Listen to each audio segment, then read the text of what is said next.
Hello and welcome to FinTech Chatter, brought to you by Tier 1 People, leaders in FinTech executive search. I'm your host, Dexter Cousins. Today's guest is Stuart Ward, Senior Director for Financial Services and Go-to-Market Strategy with Salesforce. Salesforce is a global leader in CRM and software as a service. Their Customer 360 platform and financial services cloud is helping Australia's financial services industry get closer to their customers. With more than 2 decades of banking, tech, and marketing experience, Stuart joins me to share his insights on how big tech is playing an ever-growing role in fintech.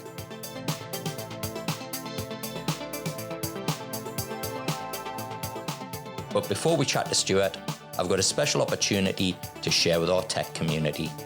We've been engaged by a leader in the digital banking space to find a principal architect. It's a newly created role reporting directly to the CIO. You'll be the person who gets to build the tech and turn a startup bank into an enterprise. For more info, check out the show notes or head over to the Tier 1 People LinkedIn page. Stuart, welcome to the show. Dexter, thanks for having me. I've been really looking forward to this. Yeah, we've it's taken a little bit of time to get here, and I think I say that about every show now, but it's just testament to how busy everybody is, right? Absolutely. Happily dialed in here from the home office at Terrigal and likely broadcasting out to many other home offices here, depending on where you're listening across Australia. Well, isn't this fantastic? Because I'm just up the coast there, up towards Newcastle. So, it's got a regional New South Wales flavour to this show. Stuart, great to have you on. Look, I thought it'd be really great to get an intro on Salesforce, because probably most people would think, why Salesforce on a fintech podcast?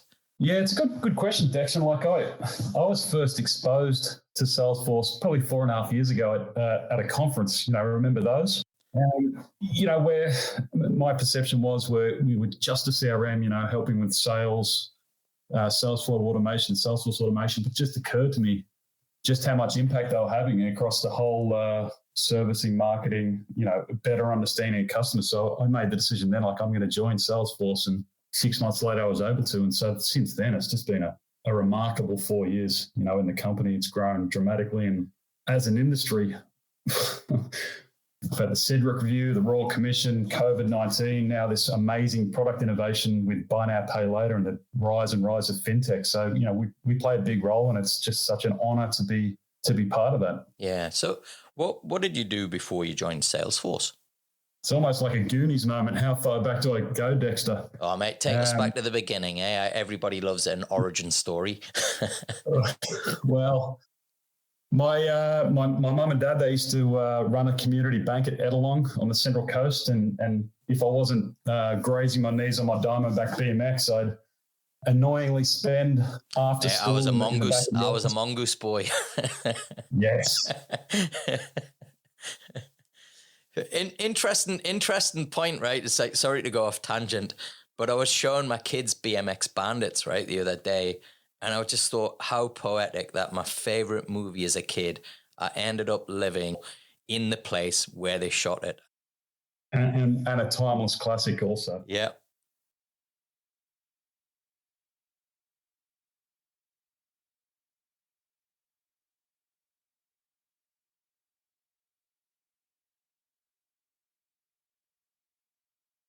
And it only occurred to me very recently, that was how he grew his business, by knowing everybody, by forming a community. He was one of the best performing branches for Advanced Bank at the time. And when the regional managers came down to check him out and check the branch out, they didn't see all the promotions. They saw photos of babies, business promotions of his customers. And it's almost come full circle. That was a super analog world. And so as I've grown up and becoming like a computer geek and loving maths and then financial services, I really wanted to revisit that very nostalgic period of me for, being obsessed about the customer and the community. And I think now with tech, we're kind of getting back to that point again, which is super cool. Absolutely. And look, I think I kind of love what you said there about how your dad's branch was so successful, because one of the, I guess the things that I recognized in growing my business was that I needed to make the business not about how great we were, but how great our network was, right? How great our clients were, how great the talent, the people in our network were. And it's actually, we've been able to get a lot more bang for our buck, and impact from the marketing and the promotion that we do by making it about everybody else except us. So it's kind of interesting that you shared that, because it seems to be that's a kind of age old kind of strategy for actually growing a business. 100%. Actually, it's something that we're seeing emerge, once more in financial services. Sometimes it's called like shared values. It's becoming quite, dominant in insurance, like life insurance and health insurance, things like AIA Vitality, where they reward policyholders for living more healthy lives and exercising and things like that. To your point, it's getting a more successful, engaged, happy customer. It leads to better business outcomes and better customer outcomes. It kind of makes sense, right? Absolutely. So, could you tell us a little bit more about what you and your team do here in Australia? It's such an amazingly interesting role and an amazing company. Like we just, it's our role to really follow the industry, listen to our customers and the challenges they're going through, the opportunities, and kind of line them up with our capabilities. We have capabilities across, marketing, service, integration with core systems to really, help the industry with things like, recently there's been regulatory changes off the back of Royal Commission, like RG271 complaints management. There's been other trends with advisors kind of leaving the industry, whereby life insurance policyholders may be without an advisor. So these brands are now having to reach directly out to policyholders where they would have relied on an advisor in the past. So we help companies navigate these changes and in the process kind of get better understanding of their customers and more engagement. So that, I absolutely love that part of the job, picking up the AFR or listening to our customers saying, hang on, there's an angle here. We could put these capabilities together and help and make real change for the businesses we serve. Now, Salesforce has become almost like a mission critical part of the tech stack for a lot of organizations now. And it's actually been the launch pad for some really successful fintechs in themselves, particularly around banking as a service. What do you think has kind of put Salesforce in that position? Yeah, look, there's a few factors. I think, we offer really rapid innovation. So entrepreneurs, they need to be able to really back up a great idea with quick and effective execution. So if I think of organizations like Athena Home Loans, Vault Bank, Valiant Finance, I think you've had some of these leaders on your program. These are Salesforce customers, and they use us for that very reason, that rapid innovation, and that ability to scale quickly as well is key. Another example is Frollo with their PFM and open banking tool. That rapid innovation is just so critical today. That we have an app exchange, so the ability to kind of commercially scale quickly, to be able to reach in a B2B context a number of buyers really quickly in organizations that are likely to need to extend their implementations or their tech stack with specifics is just another way that these fintechs can grow very quickly. It's you talked there about some of Australia's, I guess, most successful fintechs. What kind of role is Salesforce playing in this next phase of fintech innovation? Yeah, so I reckon in the last just up to a year, we saw after the Royal Commission I mentioned before, this sort of de-verticalization, a lot of spin-offs of insurance and wealth arms. I've now started to see kind of rebundling around communities and around this customer trust kind of mindset and paradigm. So we're seeing, I just mentioned Valiant Finance, so that's starting to distribute kind of SME lending through brands like Australia Post, through Qantas, through iSelect. And so there's this kind of rethink of distribution models and scale for fintechs. I think that's one. Another trend is the whole banking as a service. So we saw that that Vault Bank, recently made a pivot into banking as a service. And so, we play a vital role in these types of scenarios, in not only managing the onboarding of fintechs and other brands that are looking for banking services, but also in integration situations in between the organization. Mm. And I was going to ask there about, there's a lot of talk about embedded finance, and we're seeing, this is kind of going, you touched on this a little bit, it's going way broader now than just the traditional distribution channels. What are you saying around the embedded finance space? Yeah, I think we're seeing finance get ever closer to the actual intent of the customer. For example, finance through domain or realestate.com or car sales. It just sort of makes sense that people don't set out to have a mortgage or set out to have motor insurance. They're buying a car. They're putting roofs over their families' heads, and so it stands to reason that finance will go ever closer to those venues. And things like built-in insurance. So when you buy a car, we hear of Tesla built-in insurance. That type of thing sort of seems like a very logical kind of progression to make. Awesome. Now, a huge announcement this week with Square announcing the acquisition of Afterpay. What kind of threat do you see these types of mergers posing to the incumbent banks? It does definitely lift the game. I think, I heard once, Dexter, like a banking transaction, I think this is in the context of open banking, is like 90% behavioral and 10% like bank transaction.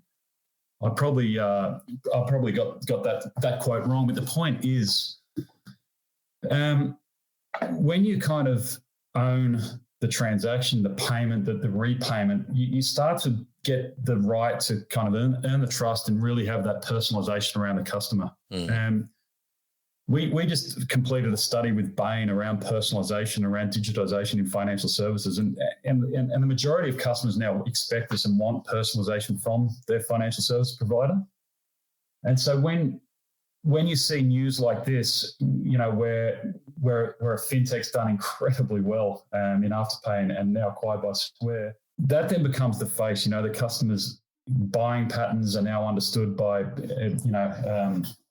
Afterpay and Square. It just gives them now the platform to offer complementary and adjacent services, and who knows where they go from there. Like, again, there could be things like home moving, where removalists with schooling, and all these types of adjacent services could be bundled together once you've got that buying patterns. It's a pretty out there view, but I think that's where it will be going. Now, you had a huge announcement yourself recently as well, with an acquisition of your own. What's the kind of role that Salesforce sees itself kind of playing in supporting this growth that we're seeing, and being able to support businesses that are as huge as what a Square and an Afterpay will be together?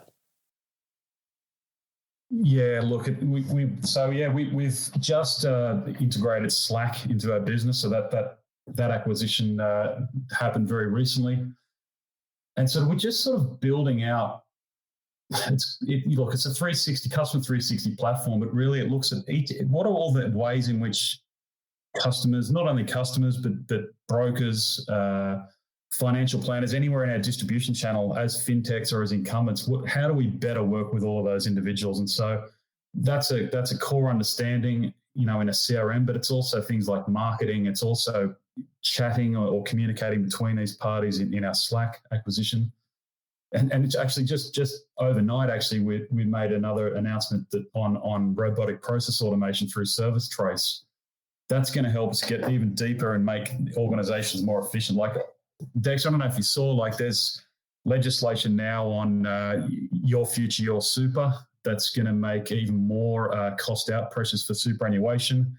And each time you change jobs now, you're not just going to create duplicate funds, but the fund you first have will follow you around. And so this is going to create big moment of change for the super industry. And so having really efficient ways of doing business and straight through processing going to be of big importance to the funds, as well as, brand awareness, for example. Now we're kind of down under, I guess, got a really big goal and vision for not just open banking, but the whole consumer data, right? Where does Salesforce sit within this? Because obviously, you're essentially a data business.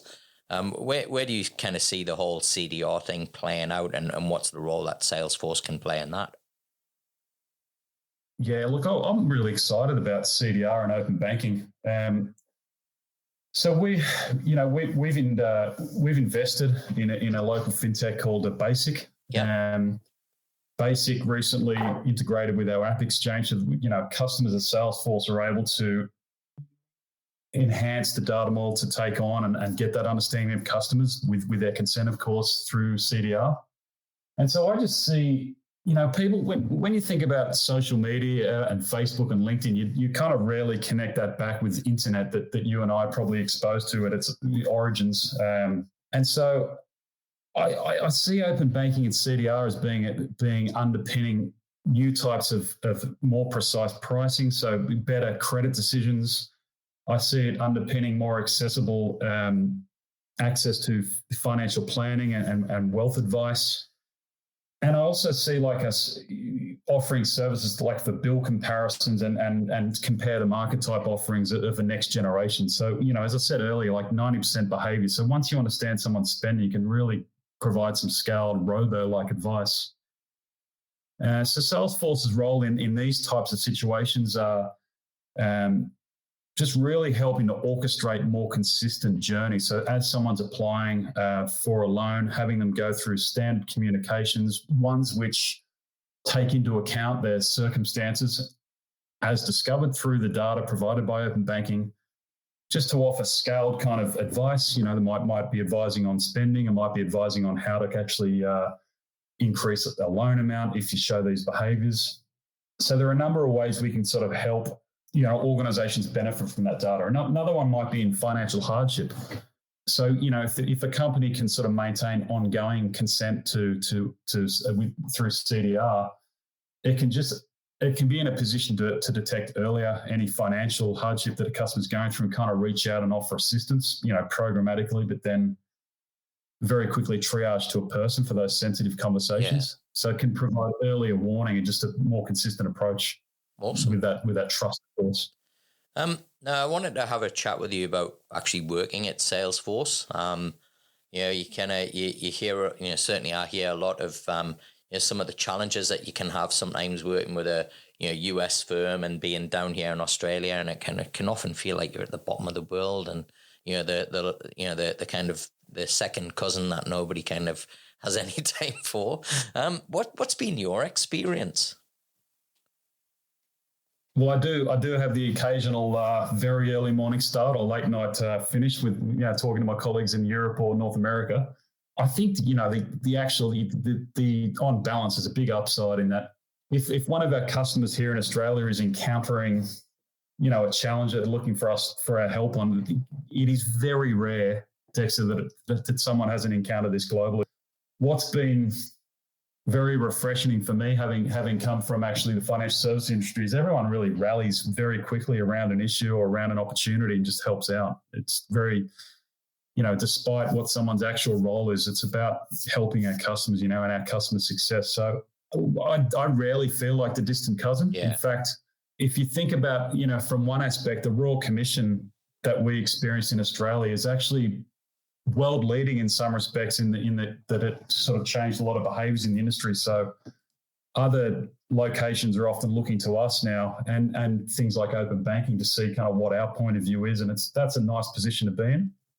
And then there are other circumstances where we very much lean on North America and our European colleagues. So it's a pretty symbiotic kind of relationship, which I like. Well, no, you've been able to attract some really good talent, particularly in the leadership ranks. What would you say has kind of been has given you the ability to do that and, bring in people who've got a lot of experience, but who, are at the same time, really kind of pioneers and innovators as well? It's just interesting work, like people want to have an impact, like they want to get bogged down in like a corporate, frankly, and just spinning the wheels. And so, we get invited in often, every week to a boardroom to work through some really interesting challenges that our customers have. And so, that attracts a certain type of person, and it's amazing work. So, one other area actually that I'll raise, we've got some core values, and I just want to raise the equality one. It's very real. I've worked elsewhere where the values don't translate into the activity. So I'm interviewing this week for somebody applying for a role at Salesforce. We've got to do a quality training just to be aware of any biases we might have, just to make sure that through that process it's as fair as possible and that we hire in a way that's representative of our community. And I think that's really cool. And you sort of can't unsee stuff, Dexter. Like when we go to market with events and webinars and stuff, we're very deliberate to make sure that anyone we put forward is also, representative of the communities we serve also. Yeah, it's an interesting point that you raised there, Stuart, about the values. What are the things that you think because it's one thing to attract great people, but how do you keep great people?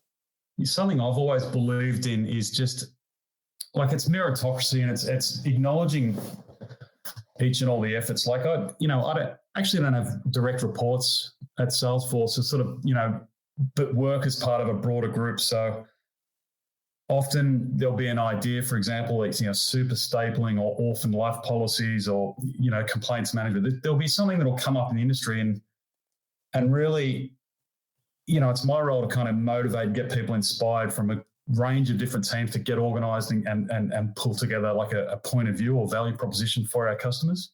And I think what's really important is, throughout that process, when we start to see customer success as a result, is just really acknowledge and highlight people's efforts and ensure that, everyone sort of is recognized for those efforts and given the opportunity to grow. And I think, people, particularly when we're in a situation like we're in today, Dexter, with lockdown, people who aren't having the exposure within the organisation can find it really hard without being able to walk the corridors and being able to interact that they would have been in an in-office. So I think you've just got to be very aware of that and then sort of reach out and ask people's opinions and ask for people to kind of speak up in team meeting. I think that sort of engagement today more than ever is important to keep people engaged. And just to be able to have constant opportunities for growth. It is a larger organisation, so there are lots of opportunities to continue development. I think people need to see that path. Yeah. One of the really interesting things that I kind of come up against, right, and it's a phenomena that I think, founders and kind of, I guess, executives need to be aware of is Google and Salesforce are not startups, right? These are huge organizations, and they've grown very rapidly and quickly because of the excellence that they have and the structures that they have and the governance that they have and the systems and the people and everything else. And often what I find is that when people go from, say, a Google or a Salesforce into a startup, they're absolutely shocked because it's and they don't have the resources that they've just been accustomed to actually deliver outstanding work. What's your advice for anybody kind of coming the other way from a startup into, say, a business like Salesforce as to what they can expect and kind of what would you say are the, I guess some of the kind of traits that you see in successful people? That's such a good question.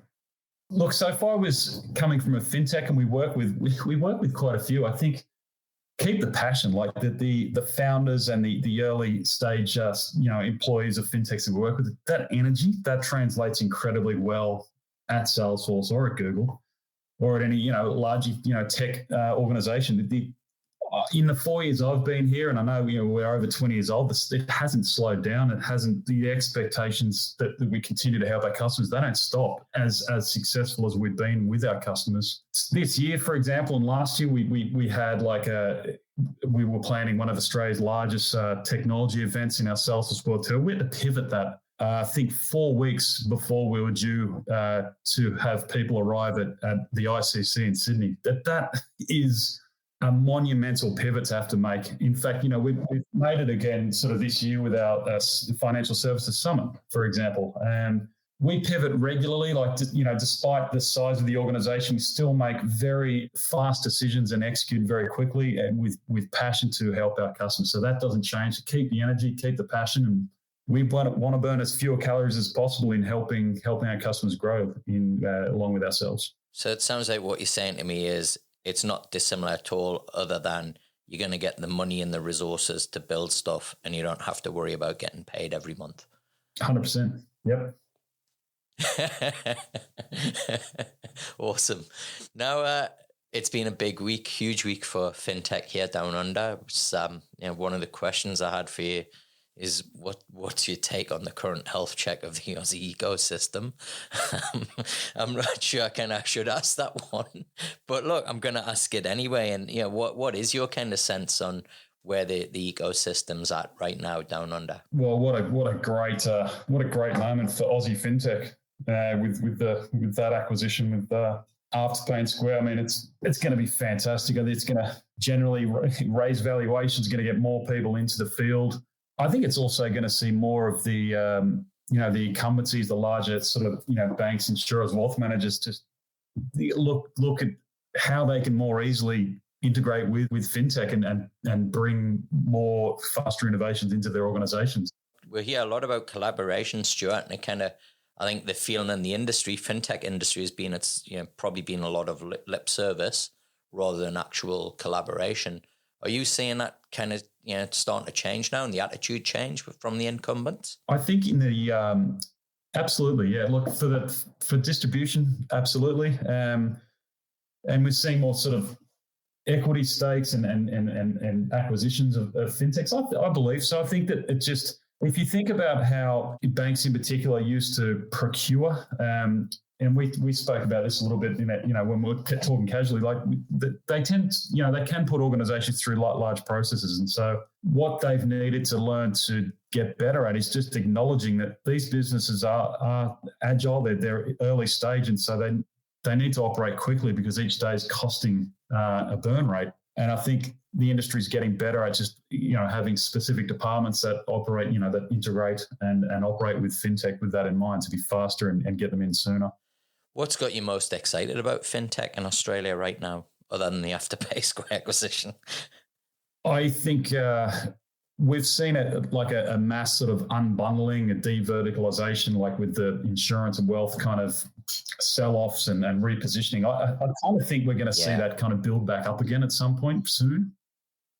I absolutely agree. I think we've had guests on like Ignition Advice, and I just think this sell-off was, hey, let's just get rid of the legacy and start again, right? I think it will definitely see that. Yeah, well, I mean, and it'll come from a position of trust. And we spoke earlier about CDR. Like when you have someone's consent, when you genuinely understand their behaviors and patterns and preferences and life goals, you sort of have more of a right then to introduce them to trusted brands. And that's where I think it'll come from. Like it won't be necessarily owned businesses in a full vertical integration, but it'll be groups of like-minded businesses that have a mutual agreement with customers' consent to kind of share and promote financial wellness for that customer. Yeah, I actually had an experience recently where I'd used robo-advice, and it gave me what I thought at the time was just a really basic strategy, which I implemented. And then I think about 12 months later, I went to see a financial advisor who basically said to me, "You're doing everything that you need to do. I can charge you $6,000, and I can just kind of introduce some other products, which are pretty much exactly the same products that you've got, but I'll get paid a commission on them." And I kind of thought, wow, like this really is, other than for, I think, like a lot of things, unless it's something that's really complex, that really needs guidance and advice. I'm absolutely convinced that most of Australia's kind of retail investors can be served through things like robo-advice. As we move into this CDR and a platform gets access to more information. I'm completely convinced about it, Stuart. I couldn't agree more. And like, conversations that I've had with wealth managers and financial planner, there tends to be this tight line that's skated between scaled and personal advice. And, as you enter into personal advice, the regulatory requirements around a statement of advice and, the fee for service types of issues that arose off the back of the Royal Commission, I think that kind of impacted what would have been a very quick advance of robo-advice. It'll be back. It'll be back because it's just become cost prohibitive. As you say, $6,000 to get that same sort of financial planning as a robo-advice did probably. Yeah, and look, there's that kind of, there's the value that you get of, hey, I'll check in and make sure you're on track. I think technology can do a lot of that. My favorite fintech is Spriggy, and it's because I've seen that, how technology can, when it's augmented with, the kind of authoritarian, kind of pressure of a parent, making sure it's administered, it has massive, massive impact, right? And it changes behaviors, and it over a period of time. And I think if we can see that, and we will see that, I think with robo advice, and AI might take the role of an advisor, where it's just regular checks to say, hey, you're not on track with your savings plan. Hey, this is what you've committed to. Here's how you can get back on track. So yeah, I'm absolutely convinced that we're going to see that over this next. I actually heard, there was a quote, I think, from Intercontinental CEO that said something to the effect of, automate the expected and humanize the exceptional. Yeah, it's true, right? I mean, it's one of the reasons why I've still got a business that's flourishing, right? Is because people are unpredictable, and you get a lot of unexpected stuff in recruitment, right? Because we're not dealing in a product that you can kind of send back. It's got a mind of its own, and this is really a very complex process of getting people to believe that they can build something together.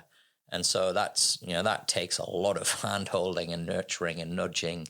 It's not a process of, hey, match some keywords and there you go, you got the match right. So yeah, I'm a kind of big advocate for, complex stuff. What I think you'll see is, like, look at the Apple's App Store, for example. It has, often there's this freemium model where, the basic functionality, in this case, the robo-advice, it's free. It's accessible. You get on board, you get some general advice that's backed by thousands of people just like you, Dexter. But when you sort of cross a threshold, or when something interesting happens, that triggers something within the robo-advisor to refer you to a human that reaches out and says, hey, this has just happened. We feel like you benefit from personalized advice at this point. That way, it's like an amazing lead nurturing tool. You graduate then into advice, and you're kept in the system throughout your financial life. Yeah, mate, it's exciting times, eh? Yeah. Now, what else can we expect from Salesforce in the next 12 months? Oh, look, we're going to get closer and deeper into different parts of financial services. Like we just went live with corporate and institutional banking extension of Financial Services Cloud. That was a very complex area of financial services with really complicated kind of hierarchies of organizations. So we've sorted that. You can expect us to integrate Slack, more deeply into our business, so communication becomes easier. And I think just support the interconnectivity of businesses. Distribution and this rebundling of financial services, I think, is going to be kind of key in my personal opinion. I think, we'll play a pretty pivotal role in that.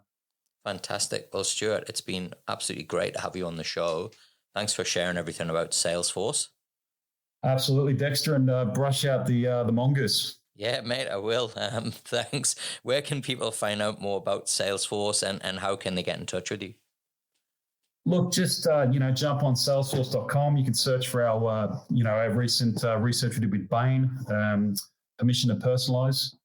Reach out to me on LinkedIn. I love a chat. I'm always up for some chat around the future of financial services, and hit me up. And you can connect with me, Dexter Cousins, on LinkedIn and Twitter. For early access to new shows and updates on the latest exclusive opportunities through Tier 1 people, subscribe to our newsletter by visiting the FinTech Chatter page on LinkedIn. Thanks for listening. If you enjoyed today's show, remember to press follow on your favorite podcast player, and please consider leaving us a review. It really does help me in bringing in great guests and help fintech fans like you discover the show. Fintech Chatter is presented by Tier 1 People, leaders in fintech executive search. We'll help you launch, scale, and innovate by delivering world-class talent. And you can find out more at tier1people.com. Until the next episode, stay safe